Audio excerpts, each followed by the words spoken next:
More people come to the defense of Quartzsite. They claim it's not toxic.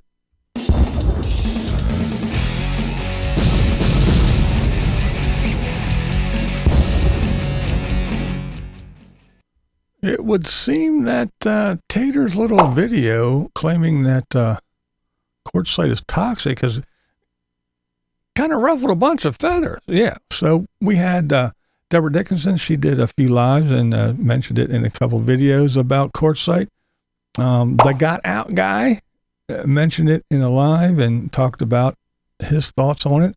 And now there's a guy I found that's this nomadic idea defending Quartzsite and the rumors of it being toxic.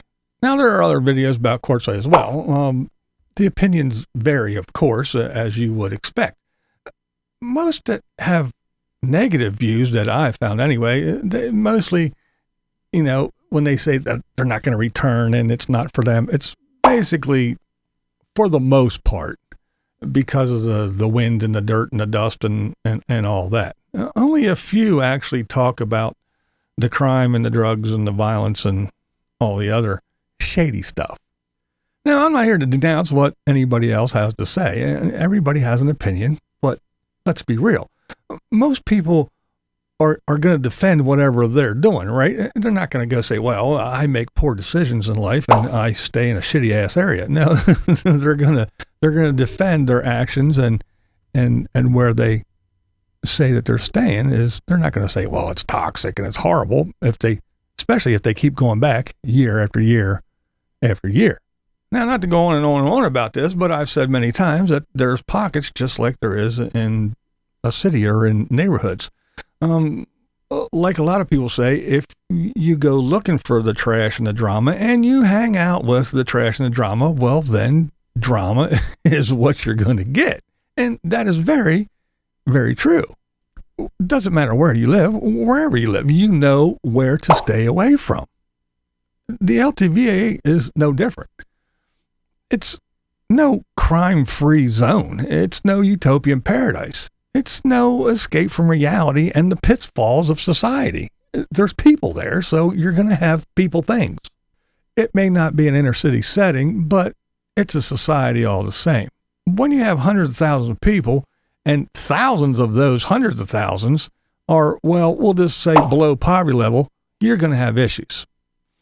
Some did actually fall in hard times, while others created their own situation. All the fine, upstanding citizens don't all leave the bad people and all just congregate in La Posa South. It's not just all the, the cream of the crop.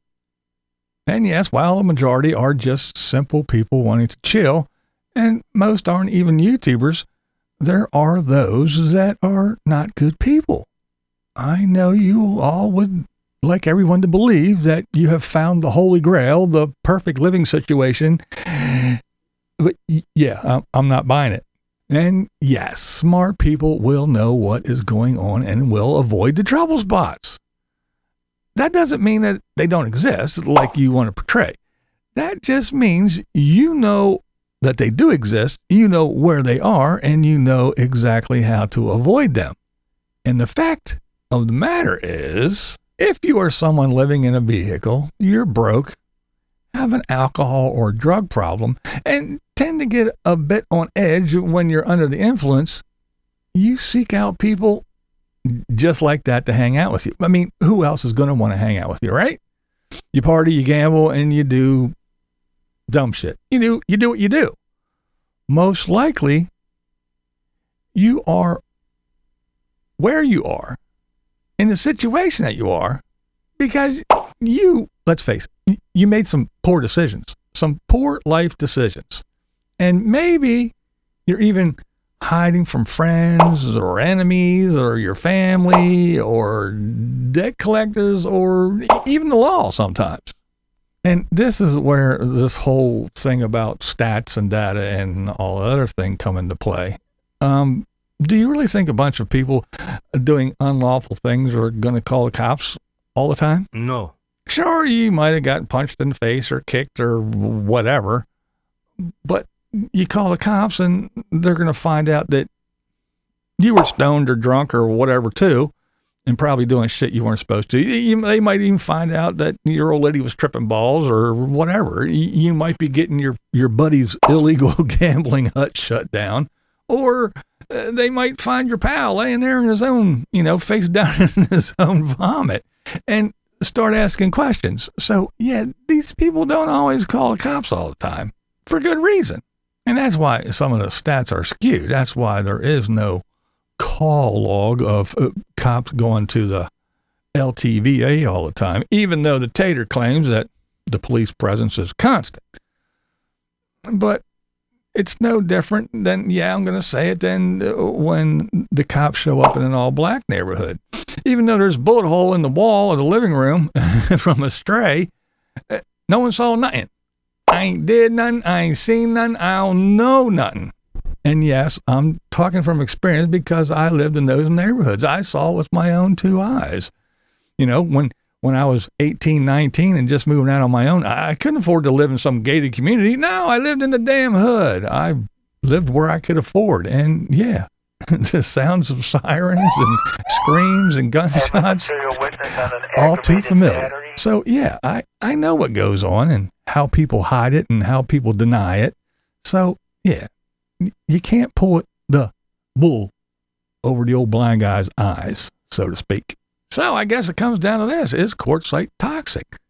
No, I don't think it's toxic. I don't think it's no more toxic than anywhere else. It's probably less toxic than a lot of places, but there are parts of Quartzsite and the surrounding areas that are. Just be real. Is Quartzsite a utopian paradise where you can escape reality and all your cares just get washed away? No. But it can be a quiet place to chill for the winter. The ones that say it's a drug-filled cartel-run shithole are, well, full of shit. Likewise, the one that say nothing happens and there are no crime, drug, or violence problems, they're equally as full of shit. And as far as what Tater said about the mental illness and all that stuff, well, let's just be real. You gotta be a little off to voluntarily live in a car and shit in a bucket. Okay, this is BlindViews, and that's the way I see it. What we do here is go back.